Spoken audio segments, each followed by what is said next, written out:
Durante las últimas semanas se está hablando mucho de la carga de partidos para los futbolistas con este calendario que tenemos tan repleto de competiciones. Hoy vamos a tratar de ver la misma cuestión, pero desde otro punto de vista, de un punto de vista de los olvidados, los aficionados. ¿Está el calendario y el aumento de partidos acabando con el interés de los aficionados por el fútbol? Ya sabéis que existe actualmente un debate continuo sobre la carga física que tienen que soportar los futbolistas a causa del aumento de partidos, el aumento de competiciones que hemos vivido en los últimos tiempos. Algunos de estos jugadores y entrenadores han alzado la voz. Es el caso, por ejemplo, de Rodri, que además posteriormente sufrió una grave lesión de rodilla que le mantendrá apartado de los terrenos de juego durante toda la temporada. Él fue uno de los que más claramente alzó la voz y se mostró partidario de ir a la huelga para protestar por esta carga física desmesurada que tienen que soportar los futbolistas. Sin embargo, un reciente estudio del Instituto CIES, realizado en agosto de 2024, demostró que la carga de partidos, ahí lo veis, en realidad es similar al pasado. Ahí veis este gráfico que indica el número máximo de partidos oficiales que puede llegar a desarrollar un club de la Premier League por temporada, además de el desglose por partidos globales, que en este caso hace referencia al Mundial de Clubes, continentales, es decir, las competiciones UEFA, nacionales, domésticos y el total. Y ahí veis que desde la temporada 18-2019 el número total máximo de partidos que podría jugar un equipo de la Premier League se ha mantenido bastante estable. En la 24-25 será superior, sobre todo por este incremento en la Champions League y por el Mundial de Clubes, pero la temporada que viene volverá a bajar. Sin embargo, hay que decir una cosa, que es que este gráfico y este estudio es un poco engañoso, porque en realidad es el número máximo de partidos que podría jugar un equipo de la Premier League, pero deja fuera algunos otros factores que considero que son importantes en estas quejas de los jugadores.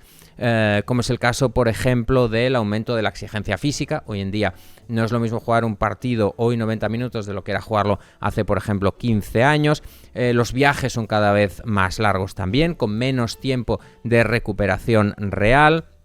Faltan los compromisos internacionales de selecciones, las pretemporadas que hoy en día te hacen recorrer todo el mundo.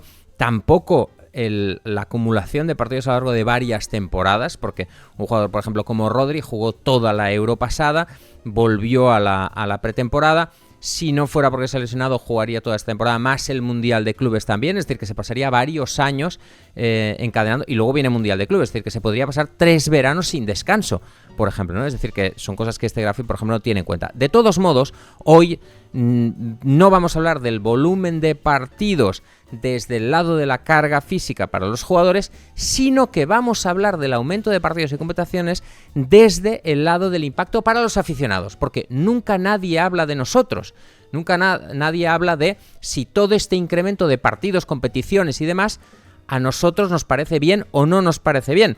Hoy nos vamos a preguntar si se juegan demasiados partidos, ¿están los aficionados de fútbol saturados de partidos? ¿Esto está desembocando en una cierta pérdida de interés por el fútbol? Son algunas de las preguntas que vamos a tratar de responder en el vídeo de hoy. En el vídeo, primero echaremos un vistazo a los datos. Son datos que hemos recabado nosotros mismos, datos que hemos desarrollado nosotros, no los hemos sacado de ningún lado, los hemos desarrollado nosotros a lo largo de varios días de trabajo, y luego trataremos de extraer conclusiones sobre si los fans están empezando a darle la espalda al fútbol. En este punto aprovecho para recordaros que este tipo de vídeos requieren muchas horas de guión, así que es un buen momento para recordaros que si os gusta el vídeo podéis dejar un super thanks en este vídeo de YouTube, o que podéis haceros miembros del canal de YouTube de La Media Inglesa si queréis apoyar este tipo de contenidos. A veces hacemos contenidos más ligeros y a veces hacemos contenidos cuando tenemos tiempo más sosegado, como este vídeo que estáis viendo hoy. Comenzamos echando un vistazo al calendario. Este es un estudio que hemos realizado nosotros por nuestra cuenta. Lo que hemos hecho ha sido estudiar el calendario de 3 años naturales. 2024, que es el año actual, no podemos hacerlo de 2025, que nos gustaría con el Mundial de Clubes, porque todavía no sabemos cuántos días de fútbol se va a jugar, porque no sabemos durante cuántos días se esparcirá la Premier League, si habrá partidos los viernes, los lunes, todavía no sabemos el detalle del calendario. De hecho, en la parte final de 2024 hemos tenido que hacer una estimación porque todavía no sabemos qué días exactos se va a jugar la Premier League. Así que hemos cogido 2024, pero como luego veremos más adelante, va a ir a peor en 2025. Hemos cogido 2024, hemos cogido 2018, queríamos coger 5 años atrás, pero coincidía con el año de la pandemia. Lógicamente el año de la pandemia no podemos cogerlo, así que hemos cogido el último año pre-pandemia, ¿no? Digamos, 2018 es un año completo y además tiene mundial, porque el problema con 2019 es que no tenía competición internacional, así que 2018 es el primer año que hemos cogido de referencia de atrás, y luego hemos cogido 2008, que es otro año, 10 años antes de 2018, es un año en que hubo euro, como sucedió en 2024. Hemos cogido estos 3 años, años naturales, de enero a diciembre, mes a mes, y hemos ido colocando en el calendario los días en que había competiciones. ¿Qué competiciones hemos cogido? Hemos cogido todas las competiciones inglesas, es decir, Community Shield, Premier League, FA Cup, Copa de la Liga. Hemos metido también los partidos oficiales de la selección inglesa. Cuidado, solo los días en que había partidos. Es decir, cuando había parón de selecciones no hemos metido juega Italia-Francia, que por ejemplo igual algún fan del fútbol lo quiere ver, o el partido de España. No, hemos puesto solo los partidos de Inglaterra oficiales, no hemos metido ningún partido amistoso. Hemos metido también todos los de la Euro, porque consideramos que un aficionado al fútbol quiere ver todos los días de Euro, quiere ver algún partido. Y hemos metido, por supuesto, las 3 competiciones europeas. ¿De acuerdo? Hemos metido los partidos de Euro también y de Mundial. No hemos tenido en cuenta, como os decía, ningún partido amistoso, ni de clubes, ni de selecciones, ni tampoco fútbol femenino. No porque no nos interese el fútbol femenino, sino para acotarlo solo al calendario del fútbol masculino. Para que veáis lo que hemos hecho, comenzamos echando un vistazo a 2024 y comenzamos por enero. Este es el ejercicio que hemos hecho, ¿de acuerdo? Hemos colocado en cada día las competiciones de las que os he mencionado que había. Y comenzamos ya por este hallazgo absolutamente sorprendente que tiene que ver con enero. Fijaros que en enero de 2024 hubo solo 5 días en que no hubo un partido de estas competiciones. E insisto, estoy metiendo solo estas competiciones, tampoco he metido, por ejemplo, el Mundial de Clubes. En enero solo hubo 5 días sin fútbol. Vamos a ver ahora febrero, porque veréis que en febrero sucede lo mismo. En febrero solo hubo 5 días libres, el 2, el 8, el 9, el 16 y el 23, perdón, y el 29. 6 días. Primer hallazgo de este calendario que os puedo compartir. Entre enero y febrero de 2024 hubo 60 días. Solo en 11 de ellos no hubo fútbol. Luego lo veremos, pero a efectos comparativos en 2018 hubo 12, es decir, hubo uno más. Pero veréis que en 2008 hay una diferencia absolutamente abismal. En 15 años se ha multiplicado el número de partidos y el número de días en que hay partido.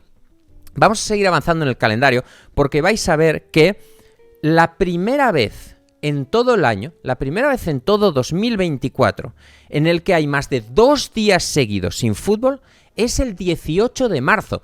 Es decir, han pasado casi 3 meses de 2024 hasta que encontramos más de 2 días sin fútbol. Y por supuesto es con el primer parón de selecciones del año, que se produce en marzo. Vamos a ver ahora el gráfico de marzo, ahí lo tenéis. Veis que hubo sin fútbol el 29 de febrero y el 1, son 2 días, pero no empieza a haber días realmente sin fútbol, más de 2 días, hasta el 18 de marzo. Estamos hablando de casi 3 meses en que no hay prácticamente descanso para los aficionados. Vamos a seguir avanzando, vamos a ver ahora los meses de abril, ahí lo tenéis, veis como, claro, prácticamente a la que vuelven a entrar las competiciones europeas, pues ya ocupan muchas de las semanas, también se juegan jornadas intersemanales, la FA Cup coincide con la Premier League. Vamos ahora a mayo, que veréis que en 2008 era un mes donde ya se liquidaba todo a mediados de mayo. Aquí veis cómo en mayo siguen disputándose todas las finales, final de FA Cup, final de Europa League, final de Conference League,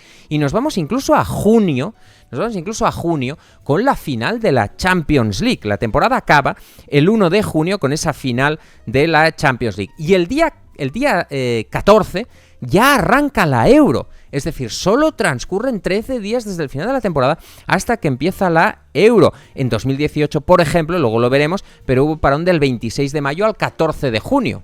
Es decir, que hubo 5 días más sin fútbol. Aquí estamos hablando de prácticamente 13 días, 2 semanas. Acaba la temporada y 2 semanas después ya está arrancando la Euro. El único descanso, vamos a seguir avanzando en el calendario, el único descanso real del año es desde la final de la Euro, ese día 14 de julio, hasta que arranca la Community Shield el 10 de agosto. Es menos de un mes, es el único descanso real que hay en todo el año. En 2008, luego lo veremos, hubo todo un mes sin fútbol competitivo, julio. En todo julio, en 2008, no hubo fútbol. Aquí no hay ni un mes, tienes 3 semanas y vuelve a empezar una temporada más. Luego lo veremos agrupado, pero hubo 34 días con más de una competición el mismo día. Vamos a seguir avanzando desde 2024. Veis que muchos días coincide. Y no es solo Europa League y Conference League. Por supuesto, muchos de los días en que coinciden es Europa League y Conference League. Pero fijaros, por ejemplo, el día 17. Tenemos Copa de la Liga y Champions. El día 25 de septiembre tuvimos Copa de la Liga y Europa League.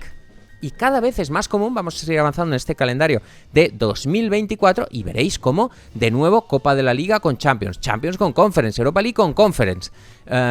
Y cada vez hay más días, aquí sí que vemos Nations League, porque son los días en que Inglaterra tiene partido, digamos, oficial de la Nations League. Vamos a ver ahora el mes de noviembre, en que, de nuevo, bueno, pues se pueden producir esos días en que hay varias competiciones. Una aclaración, cuando veis Champions, por ejemplo, con Conference League, es porque hay veces en que la Conference League o la Europa League, algunos partidos se trasladan a otro día, ¿vale? Por eso no siempre es solo los jueves, sino que también hay días en que el miércoles o el martes, además de Champions, tienes partidos de Europa League o de Conference League. Y vamos a acabar echando un vistazo a diciembre, donde veis, acaba con ese gran fin de fiesta de la Premier League, en que juegas Boxing Day, la jornada de Boxing Day que se alarga todo el fin de semana, y luego la de fin de año, que también se alarga estos días. Vamos a echar un vistazo, solo para que lo veáis muy rápidamente. Vamos a echar un vistazo también a 2018 y a 2008. Ahí veis el calendario de 2018, también cargado, pero fijaros que hay 6 días al menos. En lugar de 5 hay 6 días. Sigue estando cargado, pero hay 6 días. Y sobre todo hay menos días con más competiciones al mismo tiempo. Ahí veis de nuevo que hay 6 días también en febrero, pero la diferencia la empezaréis a ver más hacia el verano y cuando va avanzando la competición. Veis que ahí de nuevo hay un parón de selecciones. En 2018 ya existía la Nations League ahí. Vamos a pasar a abril. De nuevo en abril, con las competiciones europeas, vuelve a ser un mes muy cargado, como ha sucedido también en 2024. Vamos ahora a mayo, que veis como en mayo, en 2018, ya acababa todo. Es decir, la Premier League acababa el 13 de mayo, el 16 era Europa League, el 19 era la FA Cup y una semana después era la Champions. Pero prácticamente todo estaba acabado a mediados de mayo. Es decir, desde mediados de mayo ya te quedaban esas 3 finales y estaba todo acabado. Hemos visto cómo este año nos íbamos con esa final hasta el 1 de junio. Ahí lo tenéis, en junio se disputó el Mundial, que ya veis que empezó el 14 de junio, ya veis que hay muchos más días entre que acaba la temporada, porque la Premier League acaba el 13 de mayo. Muchos futbolistas ya que no juegan esas 3 finales, el 13 de mayo están de vacaciones y el 14 empieza el Mundial. Tienen casi un mes, ¿no? Igual que los aficionados. Y veis que se prolonga hasta el día 15 de julio. Mientras que la Community Shield de ese año 2018, en agosto, es el día 5. Ahí empieza la Premier League con un mes de agosto un poco más descargado. No he querido ni meter, el plan inicial era meter los partidos de la Liga, pero es que ya es suficiente, solo queriendo ver los partidos solo de Inglaterra ya es más que suficiente. Vamos a seguir avanzando en el calendario. Veis como septiembre pues hay ese parón de selecciones y un partido de Inglaterra de Nations League. Por supuesto, otra cosa que ha sucedido, luego lo comentaremos con los años, es que los partidos de la Premier League se han expandido. Antiguamente era sábado y domingo, lo veremos en 2008, y ahora ya hay jornadas que van de viernes a lunes, como sucede en España prácticamente todas las jornadas. Observáis que está mucho menos cargado, hay muchos menos días con 2 competiciones al mismo tiempo, que es otro de los hallazgos interesantes que hemos hecho, que es que para seguir una competición hoy en día es mucho más difícil porque muchos días te coincide con otras, es decir, no, yo quiero seguir la Copa de la Liga, bueno, ya, pues que al mismo tiempo hay Champions. Ahí vemos noviembre con ese parón de selecciones de nuevo y un partido de Nations League, y finalmente el mes de diciembre donde de nuevo hay esa... Fijaros que, por ejemplo, ahí no se expandían tanto los partidos de Navidad. La jornada de Boxing Day es el 26 y algún partido el 27, y luego la de fin de año el 29 y el 30. Pero hoy en día hay partidos de Premier League absolutamente prácticamente todos los días. Empiezas a veces, de hecho el año pasado creo que hubo incluso el 25 en Navidad. Empiezas ya en esas fechas y ya te vas prácticamente hasta el primer fin de semana de enero del año siguiente. Y nos vamos ahora a 2008, ¿no? Vamos ahora a 2008, donde no existía la Conference League. Y la Euro tenía menos selecciones y ocupaba mucho menos espacio, lo vais a ver, os va a sorprender, porque el fútbol va tan rápido que ni siquiera a veces nos damos cuenta de cómo era en el pasado. Y vemos el mes de enero cargado, pero fijaros cuántos días libres hay.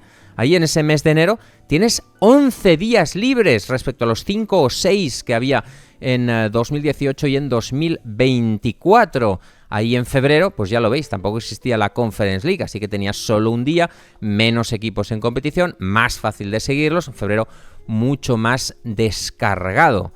Ahí tenéis marzo, de nuevo lo mismo. Hay un... Bueno, de hecho no, aquí no hay parón de selecciones porque no hay ninguna, no se detiene en ningún momento en marzo. Vamos a ver ahora abril, de nuevo con Champions League. Hay un día que coincide con la Premier League. Aquí la Premier League sí que en 2008 ya incluía los lunes, no incluía los viernes, cosa importante. Es decir, cada vez nos han incluido más días. Siempre estamos hablando del total de partidos, pero no hablamos de cómo el fútbol ocupa todas las noches de nuestra vida. Todas las noches, estoy hablando desde Europa, por supuesto, pero todas las noches de nuestra vida lo ocupa el fútbol. Fijaros en mayo. En mayo la Premier League acababa el 11 y quedaban de nuevo 3 finales. Aquí, como el domingo final de Premier en lugar del 13 es el 11, pues todo se adelanta un poco. Pero veis cómo acababa el 21. Y fijaros ahora lo de la Euro. Esto es la Euro, no hay más. Había menos selecciones, cada vez metemos más competiciones. En el próximo Mundial habrá 48 selecciones.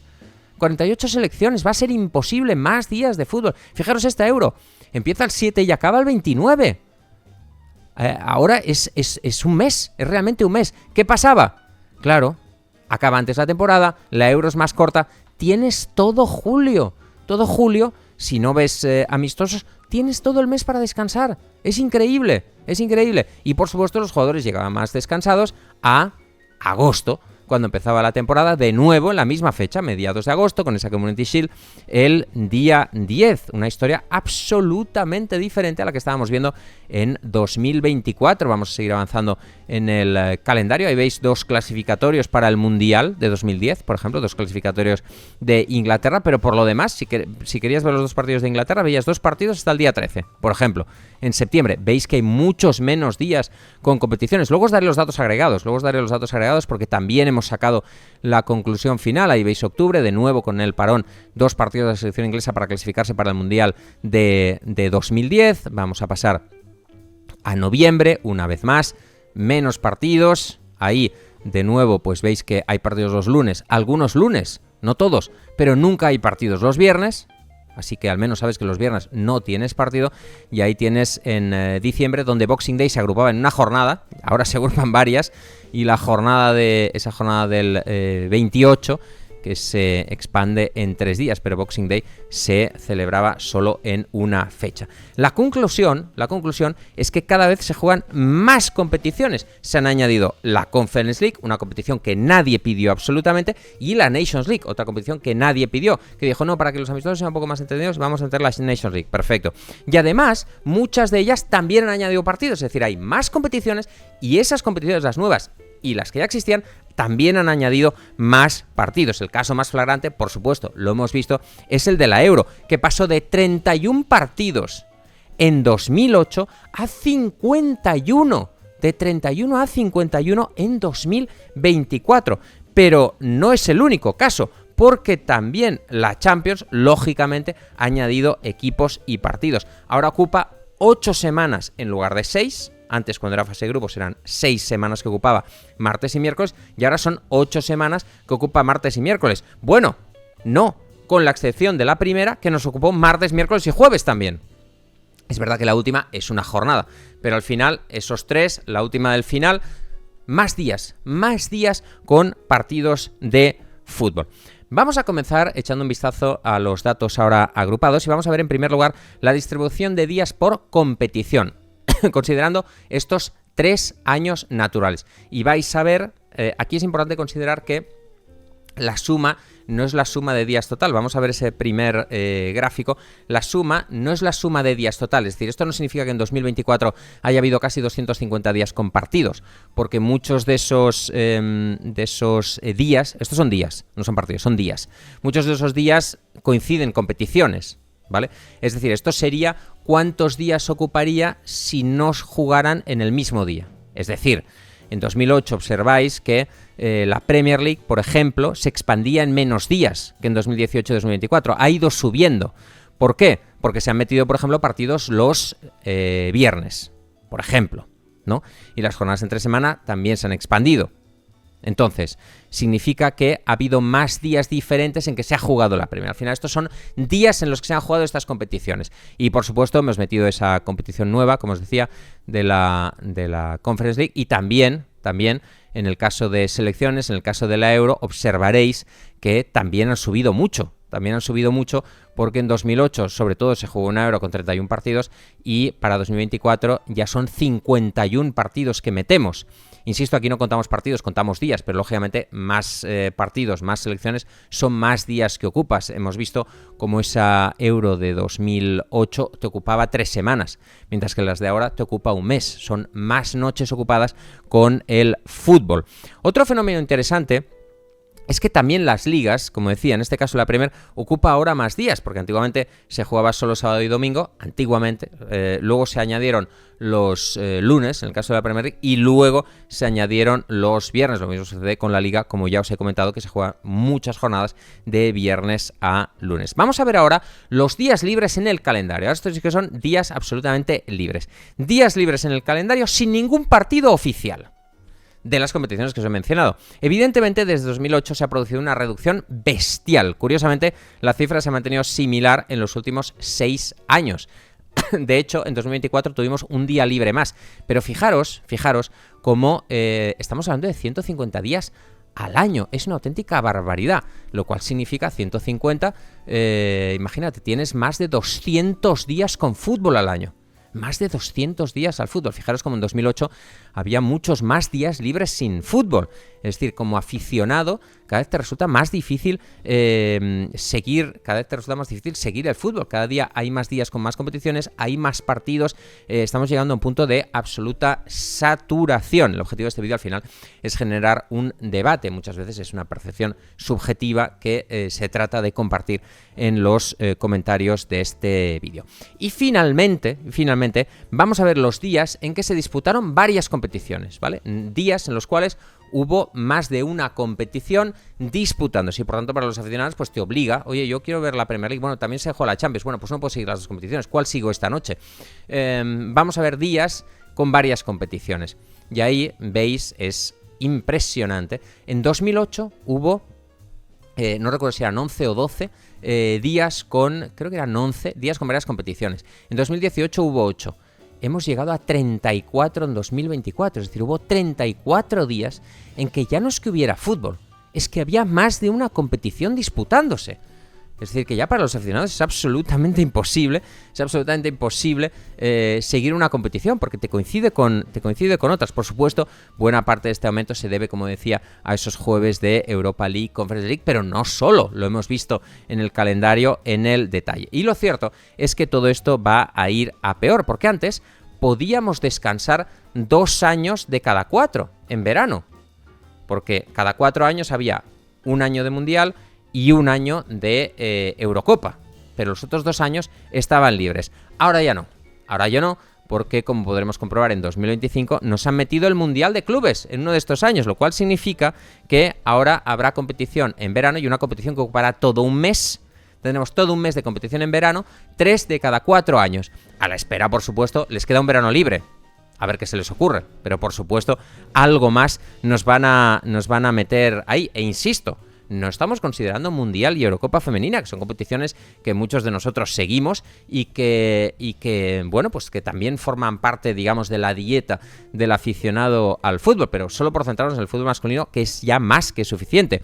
Y por supuesto, en 2025 nos vamos a querer enseñar el calendario de 2025, que también lo habíamos empezado a hacer porque hay muchas fechas que no sabemos, como no están los horarios, no sabemos qué día se va a jugar en lunes, en viernes, si habrá partidos aplazados, no lo sabemos. En 2025, en todo caso, habrá que añadir seguro 2 fechas de Champions en enero que no existían, porque en la fase de grupos son 8 semanas en lugar de 6, más los 16avos, porque antes te ibas directo a octavos, ahora te meten todavía 2 más. Es decir, que te van a ocupar 4 semanas más. Así que en 2025 habrá todavía menos días libres de los que hubo en 2024. La cuestión ahora es, hemos visto los datos, que nos ha llevado mucho tiempo recopilar. ¿Que haya fútbol más días está saturando a los aficionados? Para tratar de elucidarlo, esto es muy difícil, ¿vale? Ahora sí que ya nos empezamos a echar un triple, os damos algunos datos, pero en realidad aquí... es más, podríamos haber recabado a través de encuestas para tratar de un poco desentrañar qué opina el aficionado al fútbol. Pero vamos a echar un vistazo a audiencias de televisión y vamos a echar un vistazo a asistencia a los estadios. Comenzamos hablando de audiencias de televisión. Aquí es realmente muy difícil. Es muy difícil comparar audiencias de televisión entre años. ¿Por qué? Vamos a comparar solo audiencias de partidos en abierto, cuando las tengamos. Primero vamos a hablar de Inglaterra, donde da la impresión de que no ha habido un bajón. Pero luego veremos audiencias en España también, porque ahí sí que tenemos más datos.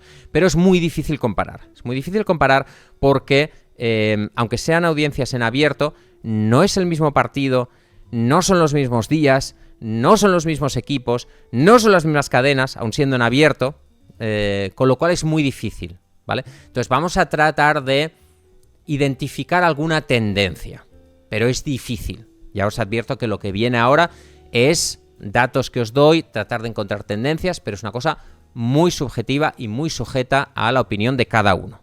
¿De acuerdo? El objetivo al final del vídeo es generar un debate. Vamos a comenzar hablando de Reino Unido. En Reino Unido los partidos en directo siguen siendo muy resistentes. Aquí no hay partidos en abierto en Reino Unido, ¿vale? No hay partidos en abierto.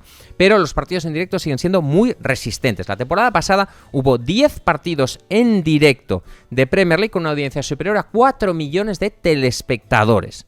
La cifra más alta de la historia, uno más que en la temporada 19-20. Es decir que, en un contexto en el cual está bajando el consumo de televisión, sobre todo entre los jóvenes, los partidos en directo en Reino Unido siguen siendo muy vistos. Son cifras estas del fútbol que tienen especial mérito, como os decía, teniendo en cuenta que las cifras de televisión en general en Reino Unido han caído un 26% desde 2015. Es impresionante, el consumo de televisión ha caído un 26% en menos de 10 años, pero el fútbol consigue aguantar, es de las pocas cosas que consigue aguantar en televisión. En este mismo periodo, el fútbol ha caído solo un 3%. Solo un 3%, considerando que la caída ha sido del 26%, es decir, ha caído, pero mucho menos que el resto y muy poco. Y buena parte, además, de esta caída, hay que decir que se debe a los highlights, a los resúmenes de los partidos, porque Sky registró cifras récords en sus transmisiones en directo de partidos de Premier League. La cosa es algo diferente en España, donde da la impresión de que las audiencias sí que han bajado considerablemente. Insisto en lo que decía antes. No podemos emitir juicios categóricos. Os vamos a dar algunas cifras de audiencias que hemos recabado de partidos en abierto, pero la muestra es pequeña, está muy sujeto a los horarios, a los días, a las cadenas. Vamos a tratar de encontrar una tendencia, pero ya os advierto que es difícil. Posiblemente en la diferencia entre el Reino Unido y la bajada de España tenga mucho que ver que en España se pueden ver los 10 partidos de la Liga en directo, mientras que en Inglaterra solo se pueden ver aproximadamente la mitad gracias al blackout. Ya sabéis que en Inglaterra existe una ley que impide transmitir partidos en directo entre hora local, las 3 menos cuarto y las 5 y cuarto. ¿Vale? Solo se pueden transmitir partidos fuera de esa franja, con lo cual en el contrato de televisión de Premier League de 22 a 25 solo se transmitieron en Reino Unido 200 de los 380 partidos de la Premier League, es decir, aproximadamente la mitad, mientras que en España se ven todos. Os voy a dar algunas cifras que he conseguido recabar de audiencias de partidos de la Liga Española en abierto, ¿vale? Veréis que es una muestra pequeña, pero que permite intuir que el interés, al menos en televisión de los partidos, luego veremos la asistencia a los estadios, ha bajado. Comenzamos echando un vistazo a algunos datos de audiencias en abierto en la temporada 2013-2014 de la Liga. Estáis viendo cómo prácticamente todos estos partidos superaron el 1.000.000 de espectadores.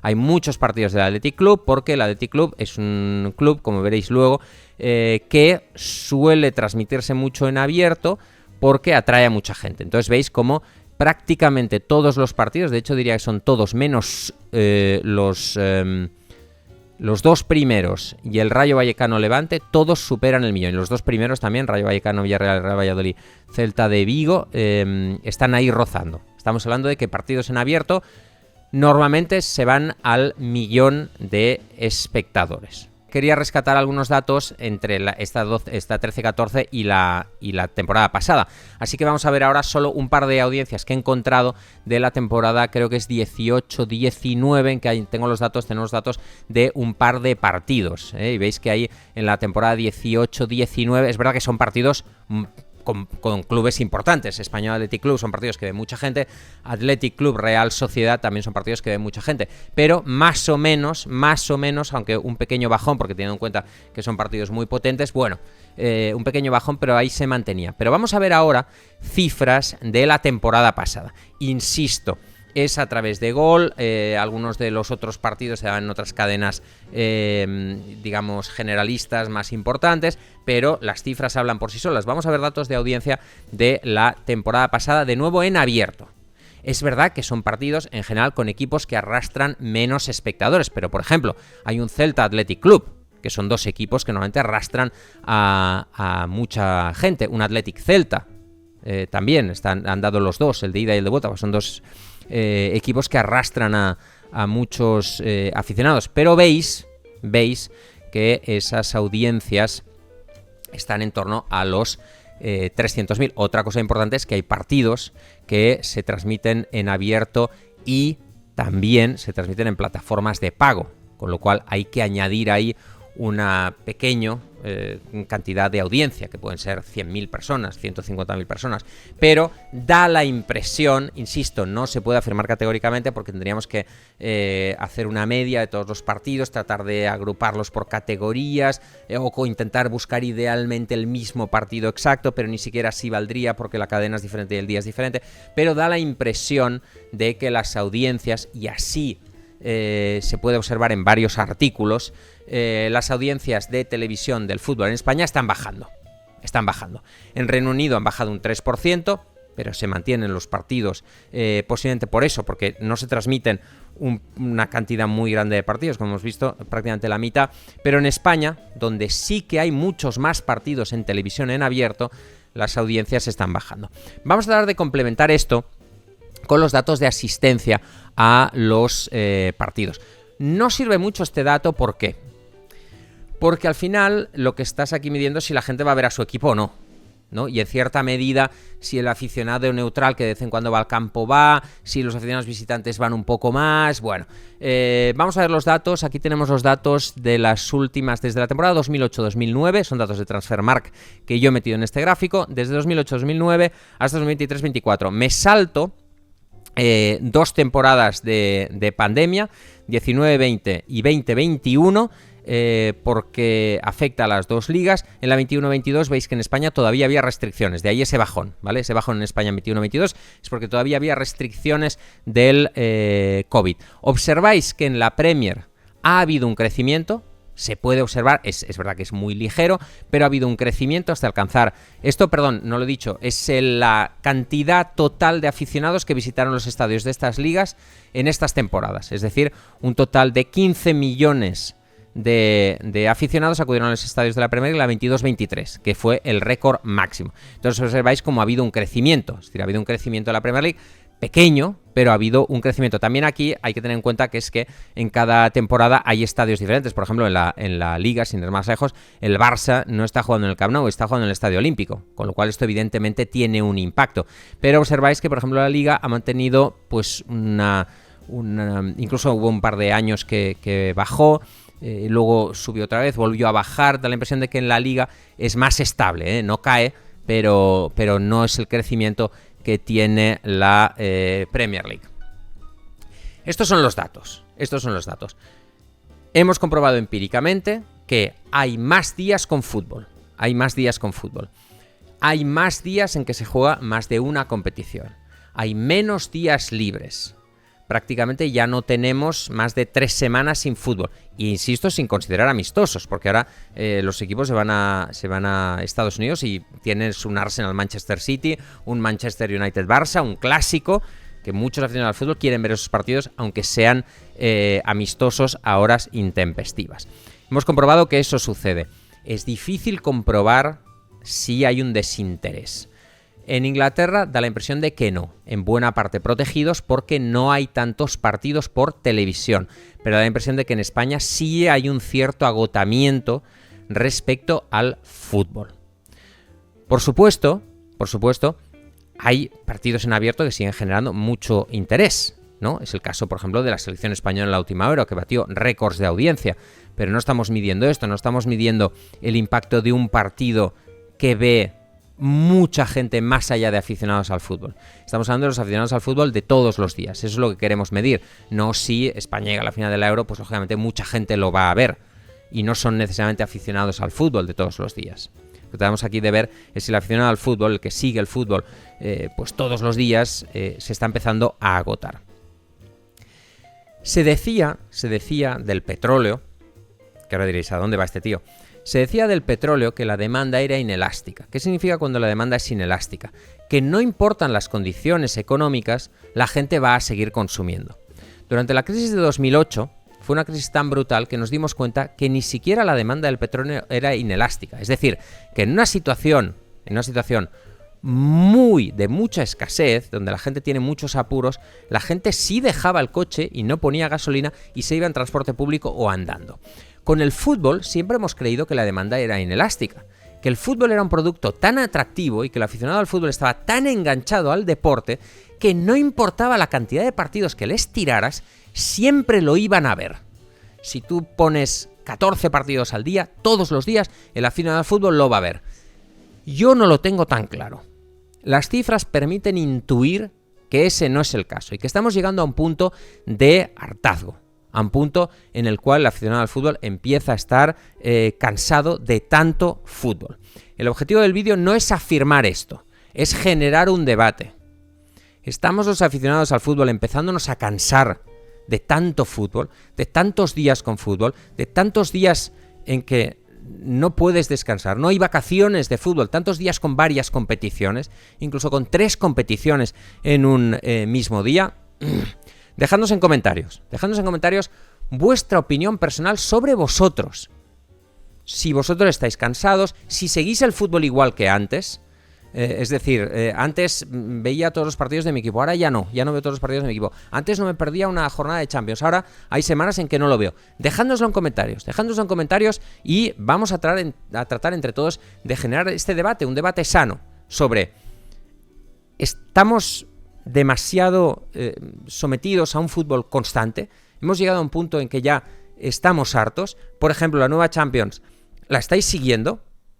¿O habéis decidido no seguirla, por ejemplo? ¿O la estáis siguiendo menos? ¿Vuestro equipo lo seguís más o lo seguís menos? ¿Partidos de otros equipos los veis? ¿Veis resúmenes? ¿Veis otras ligas? Dejadnoslo en comentarios y tratemos de generar un debate sano en torno a este tema que me parece que poca gente ha tratado y que me parece que es importante, porque al final, como siempre decimos, recordad que el fútbol se sostiene gracias a vosotros. El fútbol se sostiene gracias a los aficionados, los que compran las camisetas, los que pagan los derechos de televisión, los que pagan las entradas. Sois vosotros, los sueldos de los futbolistas de vuestro equipo los pagáis vosotros.